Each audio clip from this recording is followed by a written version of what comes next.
さあ、皆さんこんにちは。ガクトモチャンネルのガクトでございます。今回の企画、こちら梶原ガクトの中身を解剖しよう。今回の企画はですね、絵を描くタイプの心理テストを使って私梶原ガクトが一体普段何を考えているのかとか、普段どういう性格してるのとかっていうのを皆さんに分かってもらえるような機会をちょっと用意したんで、今回はやっていきたいと思っております。というわけで早速いきますか。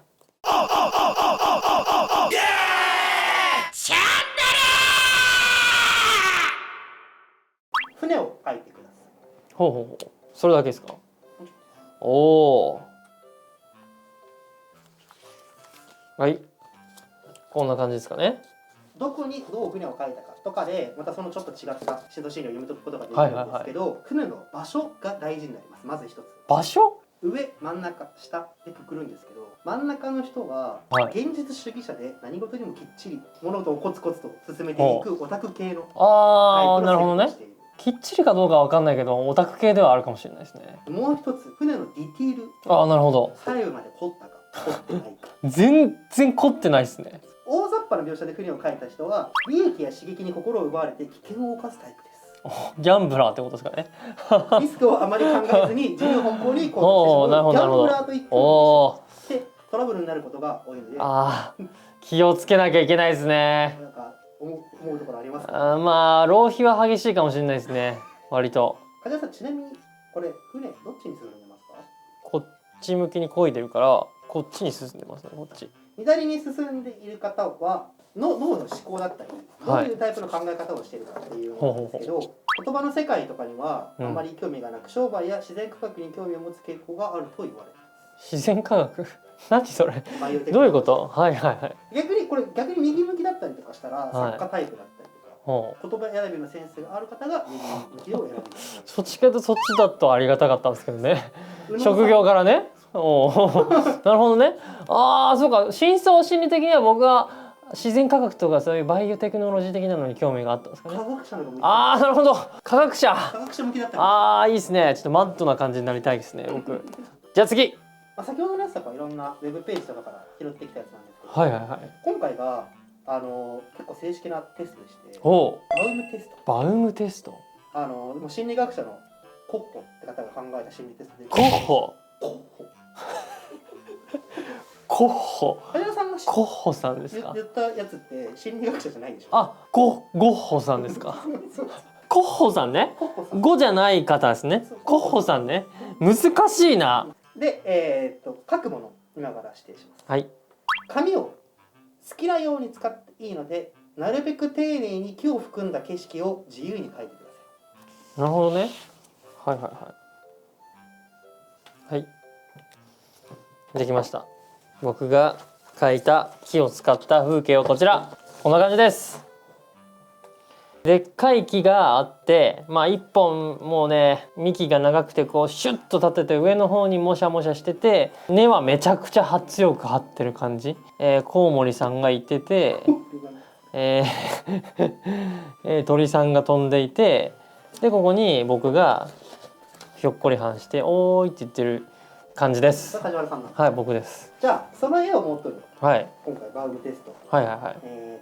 ものから、診断していきたいと思うんですけど、はい、いくつか見るポイントがあります。はい、画面の中で木の位置がどこに入っているかなんですけど、はいはいはい。梶原さんのやつだと、画面に収まりきらないっていうものに含まれると思います。はい、上がまだ収まりきってないし、下もまだ多分はいはい上だけではもっとあるだろうし、はい。見て何がわかるかというと、うん現状の自分の心理だったりとか、今の性格がどんなものかっていうのが見てわかると言われていまして、規律の枠に収まりたくないと思っている。